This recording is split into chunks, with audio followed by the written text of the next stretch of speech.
In my speech, I'm going to be discussing tornado formation, how they form, and we'll learn some about the historical events that occurred here in Indiana.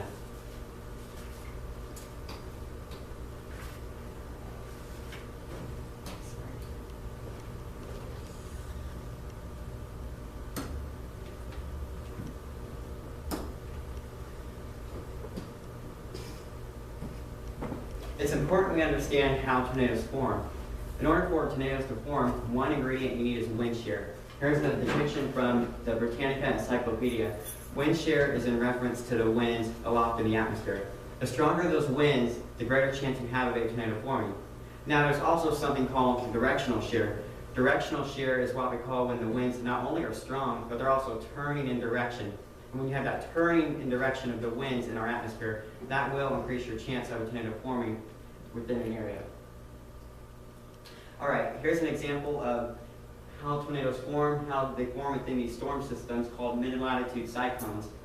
These storm systems move out of the Pacific. When they move east of the Rockies, they're all opened up to the Gulf of Mexico moisture. As that Gulf of Mexico moisture moves into these storm systems, it allows the storms to intensify. As they intensify, you get the unstable atmosphere, and you get the setup where you can get tornadoes to form in severe thunderstorms. Again, it's important to note how important the moisture is. The Gulf of Mexico is a huge player in why we see so many more tornadoes in our part of the country. Here's a map showing tornadoes that have touched down between 1950 and 2012. Within that time frame, notice how most of the tornadoes were all refined in the central and eastern part of the U.S. Yet west of the Rockies, tornadoes are extremely rare. Again, the Rockies kind of serve as a barrier between the Gulf of Mexico moisture and the dry air off to the west.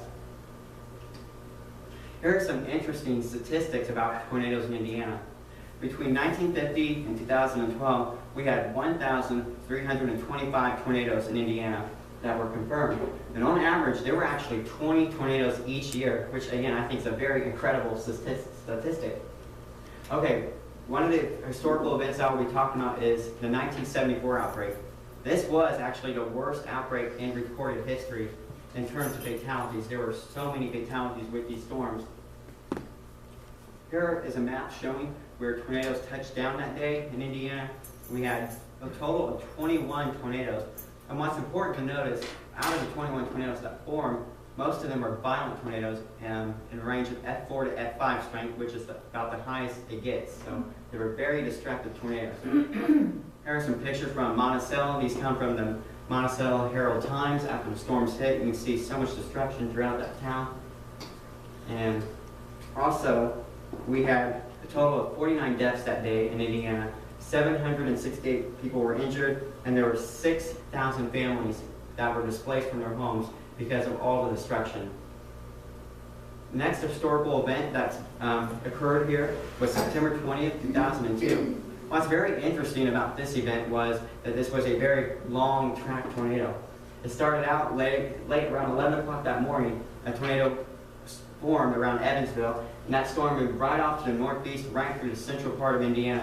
Notice how it took a straight shot right through Indianapolis, and what's important to note is it was on the ground for a total of 135 miles without lifting off on the surface between Ellettsville and Hartford City, Indiana. And that tornado did a lot of destruction in its path. You can see so much damage occurring here in Knox County. That's a picture from Martinsville. Another picture from Knox County, and some destruction here in Ellettsville. The next historical, well, actually, I should mention that there were no deaths that day, which is so wonderful. But there were 130 people injured, and there were a total of 45 schools that were damaged. And those school superintendents had to find a way to move those kids to different buildings since so many schools were destroyed that day. Now, the next historical event occurred just a few days ago. We experienced a huge historical event here on Sunday. We had a major tornado outbreak. We had a total of 26 tornadoes confirmed. Wow. This was the third most active tornado day for Indiana. This broke the daily record for the amount of tornadoes in any day for November. That whole record was November 15th of 1992. These statistics come from the National Weather Service in Indianapolis. Here's some destruction. These pictures come from BAM Chase Team here in Indianapolis. These are pictures from Lebanon showing so much destruction there at the Starbucks. Strong enough winds to knock over that billboard. Here's a picture from Kokomo. You can see so much damage here in this neighborhood. Homes completely demolished off the foundation, cars tossed around like toys. Just a very, very devastating event. Now, in conclusion, tornadoes can occur any time of the year in Indiana. Notice we have a huge emphasis in the spring and summer that the amount of tornadoes or the frequency of tornadoes is much greater. But notice that even in the months of December and January, tornadoes do occur here because Indiana is in a very vulnerable area due to our location right in the Midwest, the Gulf of Mexico. Any time of the year, you can still get a storm system to bring enough moisture and warmth out of the Gulf of Mexico to produce severe weather here in Indiana. Thank you.